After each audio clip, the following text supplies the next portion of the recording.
Father's Day is just around the corner, so it's a good thing that this video is sponsored by Ridge Wallet, who are offering up to 40% off their range of wallets just in time to get your dad something nice. To save big and make your dad a happy man, click the link below or stick around to the end of the video to learn more.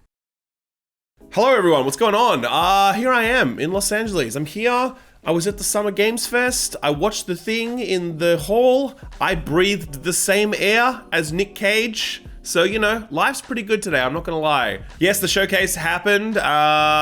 Mixed opinions about it, as is often the case with Summer Games Fest. It's a hard showcase to pull off, because obviously Xbox are gonna do their thing. Ubisoft are gonna do their thing. PlayStation have just done their thing. Nintendo are always off doing their own thing, whatever. It's kind of hard for like Geoff to wrangle together a whole bunch of stuff to make it really like work. Did he do it this time? I think broadly, yes, I think so. I enjoyed the show. Again, it's that question I always come back to at the end of every showcase. How many games shown there would I actually like to play? And I don't exactly know the number, but it was a lot, okay? There are a lot of games there that I'm interested in, and quite a few bigger ones as well. Like, you know, obviously Alan Wake 2 looks pretty amazing, and that Immortals of Avium game could be terrible, but it also could be pretty rad. And Mortal Kombat 1, I'll go back and play another Mortal Kombat, sure, let's do it. And did I mention Nick Cage is in a video game now? So like there's stuff there that I really liked. And obviously there was other things that were less interesting, but overall I think it was a good showcase. And I think Geoff and his team largely pulled it off. And I'd be happy to see more of these in future. I would. So let's go through what was actually revealed. It was about an hour and 45 minutes. It was actually a surprisingly long showcase. I'm gonna condense that for you here now, focus on the highlights, but also recategorize and group things so it makes a lot more sense. We'll start with some of the smaller announcements and updates first. We'll look at some of the sort of medium-sized stuff that'll get you interested, but maybe not on your feet. And then we'll look at the, you know, the heavy hitters at the back end. So let's jump to it. Okay, so on the update side, there's a new Fortnite thing coming. It's a big deal. It's Fortnite Chapter 4, I think. It's something to do with the wilds. I wasn't paying close attention to that, I'm not gonna lie. But yeah, Fortnite, more of it is on the way. Plus, for some unknown reason, the Street Fighter characters are coming to Exoprimal. That game isn't even out yet, and they're already announcing crossover cameos. I still hope that Exoprimal will be good. I think it will be fun, but whether or not it'll actually be a successful game, I think that's a much more of a long play and an unknown quantity. Marvel Snap got an update as well. I still play this game every single damn day. I am currently running a high evolutionary deck, and it feels cheesy as fuck, but I love it. And I love seeing this guy up on stage with all his enthusiasm. He was yelling very loud. He really loved being up there. Marvel Snap continues to be really cool, by the way, with some excellent monetization. It's one of the few mobile games that I play where I don't feel scammed by it, so I actually do recommend checking it out. Crossfire Sierra Squad was, I think, the only VR game we saw in the entire showcase, and it was just kind of like a military shooter-esque thing. I don't know, I've seen this a few times now. It doesn't really look that impressive, but hey, maybe it floats your boat. Throne and Liberty is an MMORPG. We saw some gameplay for it. Those trailers always look fun and exciting, and the graphics look great and whatever, but there's a lot that goes into an MMO that you can't show off in a trailer, so you can't jump to conclusions on that one. Party Animals, this is actually a really big deal. This got a September 20th release date. This one has been on people's wish list forever, and like really high on the wish list. A lot of people are really pumped for this. There's actually a surprising amount of hype behind it. It looks really fun. It looks super silly. It's got that kind of like Fall Guys quality where it could just pop off and take over and become the next big thing. Anyway, that's now locked in for September 20th. Yes, Your Grace Snowfall is a kingdom management game. It's a new one in the series. It looks quite nice. Stellaris Nexus is a grand strategy game that aims to deliver the thrill of grand strategy inside an hour, which, to be perfectly honest with you, I'm quite interested in, because I do like the sounds of that. Like, there's this, you know, those games take a long time to play, and if you can condense that loop down to an hour and I can just kind of knock it off, then yeah, I'm keen for that. Space Trash Scavenger is a space trash cleaning game. You've unpacked boxes in Unpacking, you've power washed in Power Wash Simulator. Why not pick up trash in space, okay? This is a game that lets you do that, so have fun. Lisfenga looks quite interesting. Let's watch some of the trailer. Roll it, Austin. I rewind, I begin again, but with another me to fight with. It's got a unique time-bending mechanic that involves creating clones of yourself that will do what you did the last run, and so they kind of stack up on top of each other over time, and you basically create an army of clones. Other games have actually done this in the past, particularly some first-person shooters, but yeah, this one's like a Hades-esque game rocking it, and it looks nice, great art style, looks like cool action. I'm actually quite keen for this one. And Pal World apparently is still a video game. I don't believe it. I still think this is not real, but you know, they keep making trailers for it, so maybe it's a thing. I'm not sure. It's the one with Pokemon with guns, by the way. Take a look at the trailer in case you forget.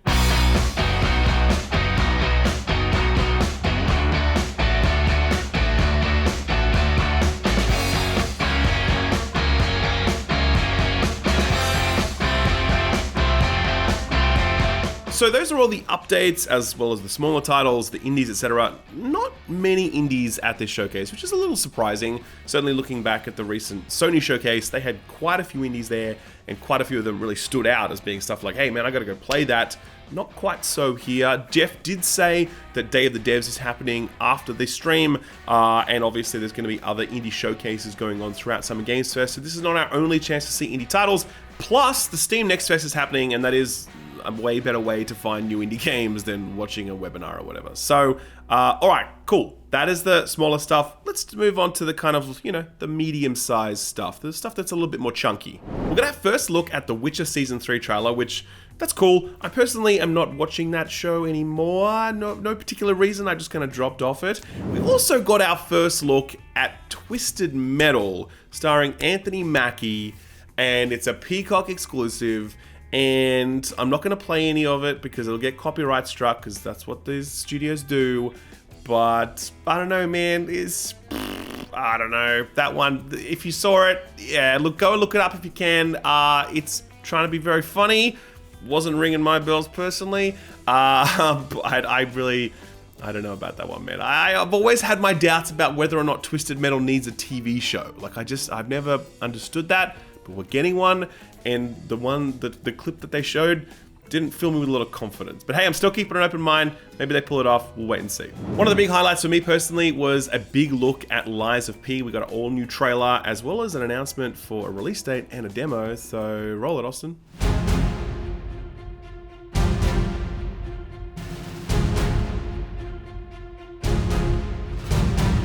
If you haven't been tracking this one, yes, it is very much like we have Bloodborne at home. It's the studio saying that if FromSoft aren't willing to make Bloodborne 2, then they're just going to have to go and do it themselves.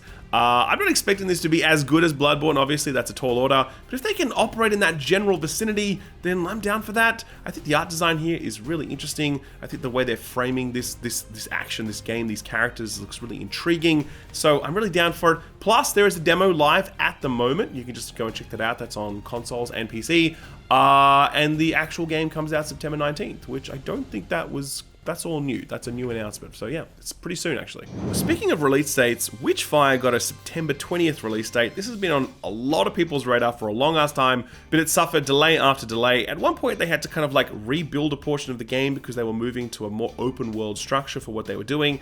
A lot of people have said this is kind of like Destiny with sort of old-timey guns and magic and whatever, and hopefully that's true because that'd be sick. This is one that I personally have had on my radar for a while now. I'm really keen to jump into it. It's September 20th, but do keep in mind that that date is an early access launch only, not a full release. Sandland is a new open world action RPG game from the person who made Dragon Ball Z. Looks kind of fun, I guess. Not really my jam, these sorts of games, but hey, hopefully it's cool. Warhaven got a new trailer. I think it looks pretty fun. Let's check it out.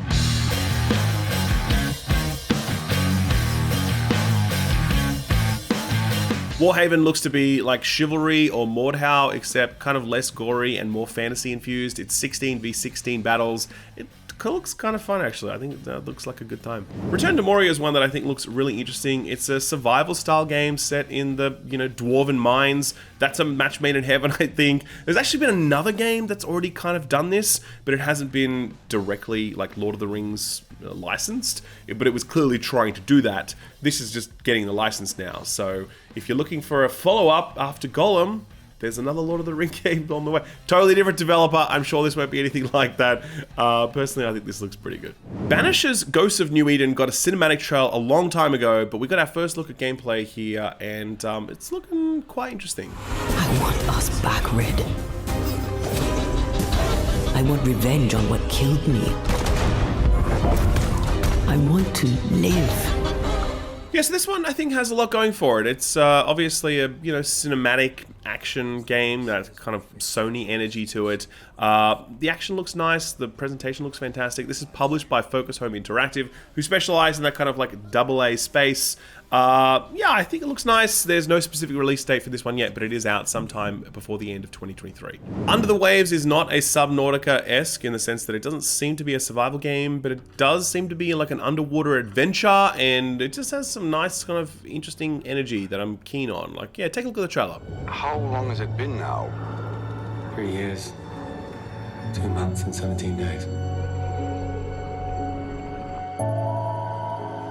What sort of operation are they running down here? Interestingly enough, this is being published by Quantic Dream, the studio behind like David Cage's studio that did like, you know, Detroit and Heavy Rain and Press X to Jason and all that sort of stuff. So obviously they're branching out, they're doing other things now, because they actually just got purchased, funnily enough. I remember that now. But yeah, they're doing a publishing label. They're obviously going in the sort of narrative space, which is where they're comfortable in, and I think this one looks quite promising. We got our first proper trailer for Like a Dragon Gaiden, The Man Who Erased His Name. This is a standalone spin-off adventure that kind of links the events of previous Like a Dragon games and then sets up for the next Like a Dragon game that's coming out. This one is starring Kiryu again, and it's going to be that classic beat-em-up style as opposed to the turn-based, which the series has now moved to. This got a release date now locked in for November 9th. Wayfinders continues to be really interesting.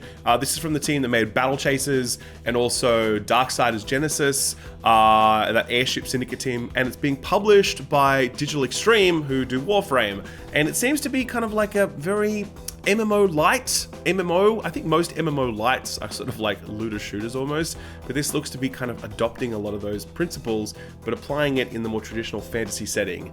I played a closed test a little while ago. I enjoyed what I played. A lot of the previews are very positive. I think the art style is fantastic, which is absolutely what you'd expect from this team, because they're always just producing top tier stuff. And yeah, this one's still on the way, so you can sign up for playtests. They're doing regular playtests actually. So if you want to sign up for it, pretty easy to get in and check it out for yourself. Oh, and there's a Star Trek game. It's called Star Trek Infinite, and it's a grand strategy game, and you're fighting the Borg, and it was just a teaser trailer, and they're going to release more information on the 16th of June, which is apparently Picard Day. I didn't know there was a Picard Day, but there's a Picard Day. Okay, so we did the smaller titles, we did the medium-sized stuff, now it's time for the heavy hitters, and I can think of no better way to begin than with this moment. Please join me in welcoming to Summer Game Fest, Nicolas Cage!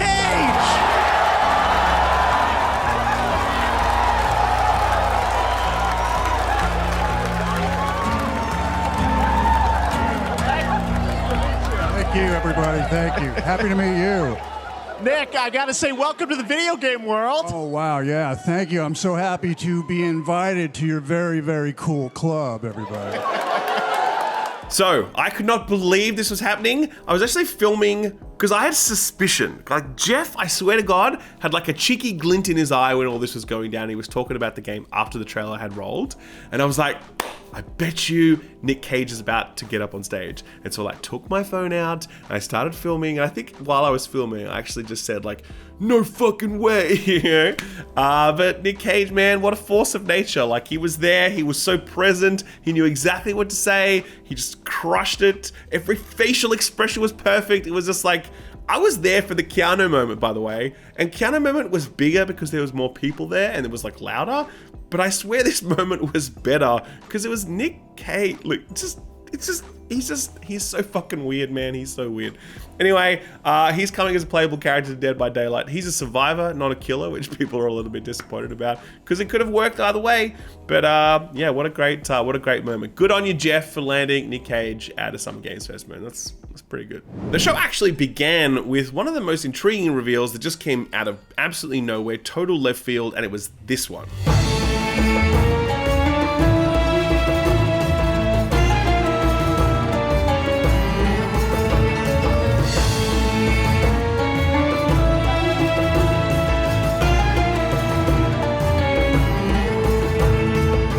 So we have changed the music for this, not because we don't like it, but because it would probably get copyright struck if we kept it, but also because we don't like it. Like the music for this was so weird, and it was kind of just like hip hop music over the top of a Prince of Persia game, and it was just like, I don't know, man, if you go and see the trailer elsewhere, you'll see it was a very odd mismatch, right?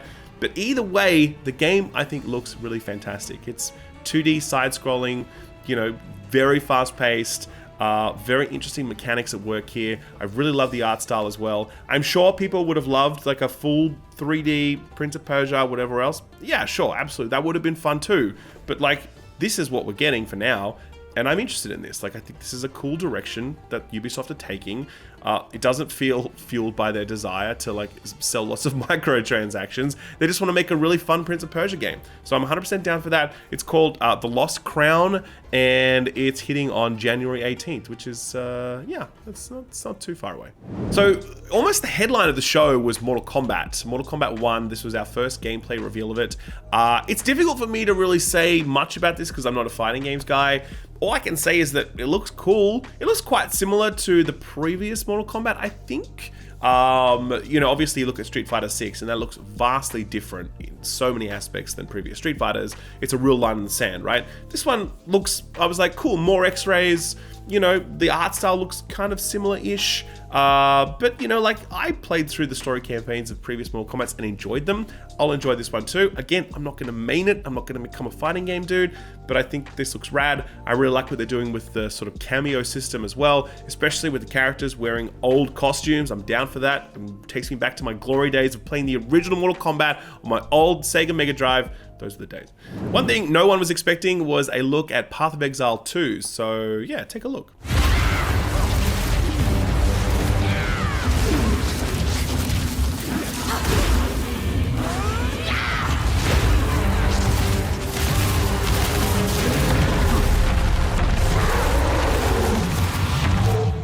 Path of Exile 2 was announced a while ago, but it kind of just went dark for many years, leading many to wonder, well, what the hell is going on with this? Especially with the recent launch of Diablo 4 as well. Like, that's a big competitor to be releasing, and for Grinding Gears to not say anything at all, it's kind of like, what's going on, guys? But yeah, they're back. They only showed off a brief clip. They're going to be showing off more soon.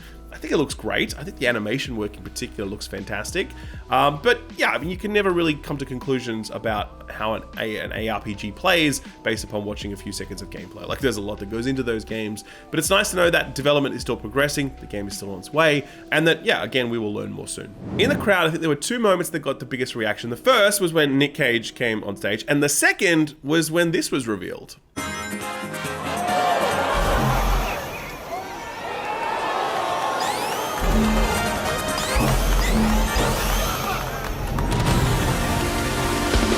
So this is Sonic Superstars, and yeah, it's just old school Sonic, but it looks really nice. It's sort of like the whole Link's Awakening visual glow up. I don't know how much it might evolve in terms of mechanics, but it does support multiplayer co-op, which is really nice. Yeah, I mean, look, if it's just old school Sonic with the really nice facelift, it's probably going to be okay for most people. I probably wouldn't jump into it for that reason, but I would be glad that it exists for others. And yeah, it really does look pretty nice, I think. Something I am very pumped about is Alan Wake 2. They devoted a huge amount of time during the showcase to that. We saw our first look at actual gameplay. They also talked about some of the story setup for it. You are playing as two characters, this person named Saga, as well as Alan Wake himself. It is a survival horror, and Remedy actually said that this is the very first survival horror that they have made.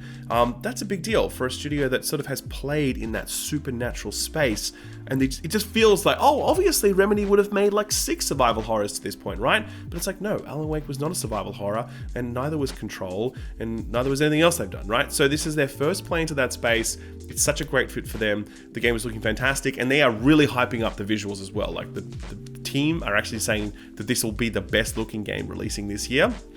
That's their words, not mine. The trailer certainly looks impressive, but I think we have to see more of it when it comes out in October. Space Marine 2, man, this is looking fucking sick. I didn't even know this would support co-op, but apparently it supports 3-player co-op. It's like, hell yeah, let's do it.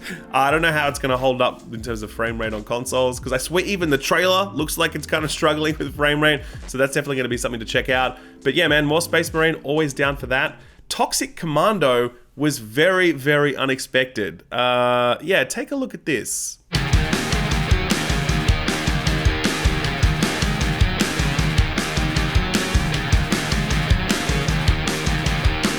So apparently this comes from the mind of horror legend John Carpenter, and it's a new game, a new universe, new IP, new everything, and it's just killing lots of zombies. And like, I don't know, man, like it looks fun, don't get me wrong, it's always fun to kill zombies, but we've killed a lot of zombies over the years in a lot of ways, and this just looks to be killing more zombies in the same ways that we've done to this point. Having said that, John Carpenter's involvement does, I think, give it, you know, we give it the benefit of the doubt for that, for sure. But yeah, right now this looks just like, you know, Dead Island 2, but with more zombies. Like, that's it. It's like Dead Island 2 crossed with Days Gone. I think that's how it looks at this point. But I guess we'll find out later. No specific release date for this one yet either. Man, EA are really, really pumping the marketing machine behind Immortals of Avium. They have been at every event. They're putting out all the trailers. They held a press thing recently where they flew people to their studio to play it. They're going to be here at Play Days. Like, they're doing a lot to pump this game. I still don't know how it's going to go. I mean, I think it could be really cool. It could be really fun. I do think this trailer actually looked pretty good. Of all the trailers that I've seen, this one was the most promising. And yeah, there's a lot of particle effects and colors and whatever. It could be quite silly, but it also just could be, you know, just good fun. So, like, I'm definitely interested in this. I'm playing this week, I believe. And I will let you know how that goes. One of the biggest announcements out of the showcase was definitely the Spider-Man 2 release date. That is now locked in for October 20th. We didn't get to see any new gameplay during the showcase. They just revisited what they've already showed and talked about, you know, the fact that this, you know, Venom is in there, and we saw some awesome Venom art actually, which looked fantastic, but we didn't really see anything more than that. It was just kind of like, he's there, we don't know who that Venom is. It's not an Eddie Brock Venom, apparently it's someone else. And yeah, we got the release date, so obviously this is going to be cool. I'm excited. It's Insomniac, man. It's Spider-Man. Like, let's do it. You know, I'm down. And to finish up, there are actually 2 Final Fantasy announcements. The first one was for Final Fantasy Ever Crisis. Take a look.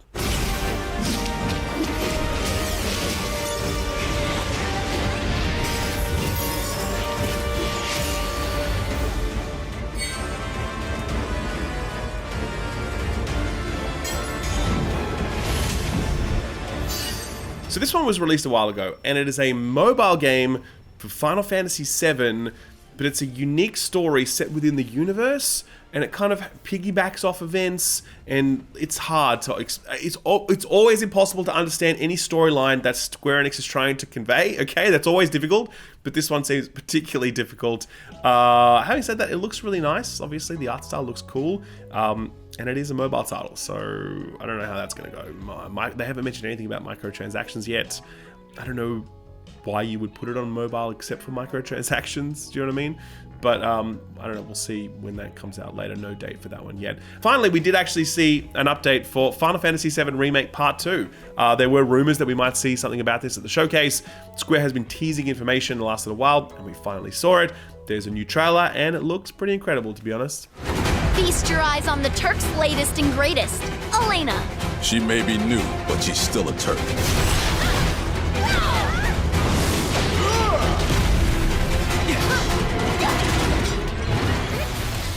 Not sure what else to say about that one, except it looks great. You know, like, it's Final Fantasy Remake Part 2. I mean, I loved the first one. I thought it was fantastic. As the series goes on, it's clearer and clearer that, you know, it's definitely a reimagining of Final Fantasy VII rather than a remaking of it, but I'm down for that journey. I'm down for that ride, and I think this looks, you know, really good. So yeah, Final Fantasy VII Remake Part 2 will launch early 2024. No release date yet, but you got to guess it's probably going to be like March or earlier. So yeah, and that was a showcase, man. That was the whole thing. That was basically every single announcement. Like I said, it was good, I think. You know, I'm really interested in a whole bunch of stuff. That Prince of Persia game, I think, looks fantastic. I'm definitely down for that. Lies of P, there is a demo for that right now. You can play it, and that looks super cool. That Witchfire game, we finally got a release date for that, September 20th. Very down for that.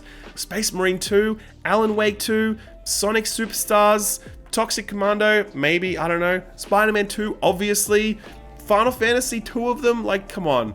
There's a lot here, you know? So I do think, with the exception of the Nick Cage moment, obviously, this show didn't have quite the punch that I think people would have liked.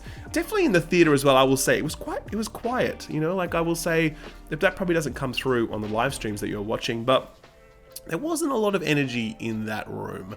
It was very quiet, very muted applause, which, you know, that's just is what it is. I mean, hopefully it was more exciting watching the stream at home than it was watching it live in the YouTube theater. But I had a really great time being there. Jet lagged as I was still really excited to be there in the flesh, and to see all this stuff.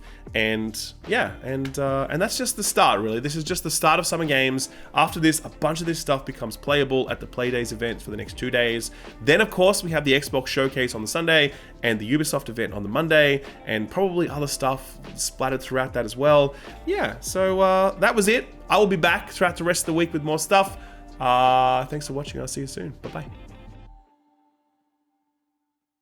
Father's Day is nearly here, for you Americans at least, and I know it's always tricky to think about what to get the old man, so here's an idea. How about you upgrade your dad's wallet to something newer, sleeker, better, something that makes him look like the modern man that he may or may not be? Enter Ridge Wallet. It's the wallet evolved. In fact, I can personally attest to, as I've been using Ridge Wallet for many years, well before they sponsored the channel.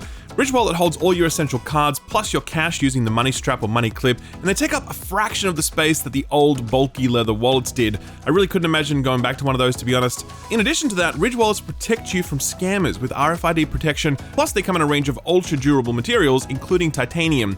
Of course, there's a huge selection of colors and styles available, from the popular matte black to red to navy to tons and tons more, really. They've actually just launched a number of new styles like their base camp orange and this one, Damascus. I've been rocking the North Shore style for over a year now, and I never thought I'd switch off it, but as soon as I cracked open the Damascus, I was like, whoa, this is nice. I've now switched over both my wallet and my key case to the Damascus, and they are my daily drivers. Sure, you've given your dad plenty of socks and whiskey over the years, but chances are he's never even heard of Ridge or seen how slim a wallet can be. Presents that people don't even know they wanted or needed are always the best type, and Ridge wallets absolutely fall into that category. Best of all, Ridge is going hard in the old discount category. Right now they're running a huge sale across their site where you can get up to 40% off their range of wallets, key cases, and more. 40% is the highest discount I've ever seen Ridge offer, so if you want to grab something for dad or you just want to spoil yourself, now is absolutely the time to do it. To get that discount, be sure to click the link below or visit ridge.com/skillup. You need to click that link or visit ridge.com/skillup, otherwise you won't be getting those discounts at checkout. Hope your old man has a happy Father's Day. Thanks Ridge for sponsoring the video, and thank you for watching it.